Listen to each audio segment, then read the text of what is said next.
Hi friends, it's Victor Costa and welcome to the Daily Lift. I hope you're having an outstanding day and I hope today's podcast makes it even better for you.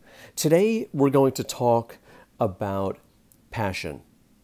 On 6th Avenue and 42nd Street, there's often a man who sits there with a Casio piano, an electric keyboard, Casio keyboard if you will.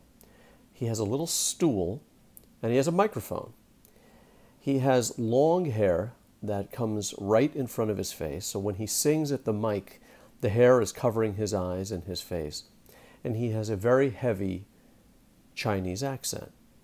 Yet he sings in English, and he often sings various Beatles tunes, tunes that we all recognize and tunes that we're used to hearing in a very, very different way.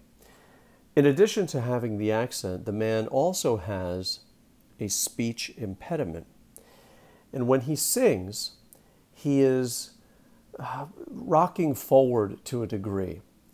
His eyes are closed from what you can see of his eyes because the hair is in front of them.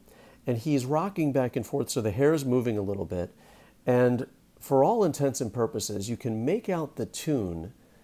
Of course, there's a piano accompaniment, but his singing is odd. It's unique. It's unique to him.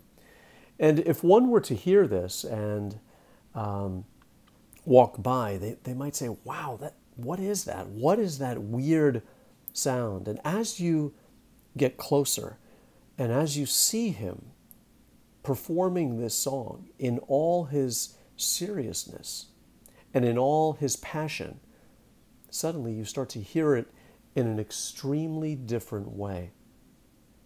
When you have if you have your back turned, it'll sound one way, but when you turn around and look at him, and you look at the passion and the way that he's performing the songs with all of his heart, with every amount of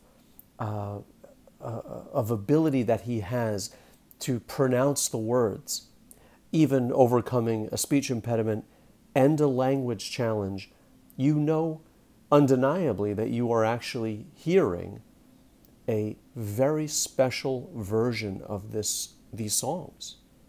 And when you go over to his little bucket, it's filled with money. And he's not probably going to get a recording contract, and you probably won't hear him on the radio. But this podcast is about the understanding that passion gets rewarded. You don't have to be the most talented person. You don't have to be the most gifted person. You don't even have to be the person who has the most experience.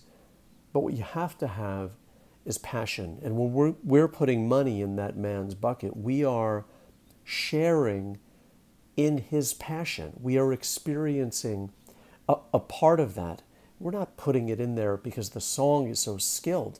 And we're not putting the money in there because we feel bad for him either. He's giving us something that is truly remarkable and truly unique, which is a piece of himself. And I want to tell those of you who are out there who have a desire to do something, who have been holding back because it hasn't been the right time, or you don't have the right chops yet, or you don't have the right education, or you don't have the right experience yet, I want you to be reminded of this man. And what he has is something that you can't learn. It's something that comes very, very deep from within, that all of us have about that thing that we like. It's just a question of, are you going to let it go? Are you going to let it out? Are you going to reveal it? Are you going to let people see it? And do you have the courage to let people see that part of you? And if you were to talk to this man and he were to tell you, hey, I'm going to go be a singer in New York and I'm going to sing Beatles tunes, you might say, well, how are you going to do that? How are you going to accomplish that? But he did it, and he does it, and he does it regularly, and people can't help but recognize his passion. And that's what I want to share with you today. that I was experiencing that. I was drawn in by that, and I was inspired to share that with you, because it's never going to be a right time to do something,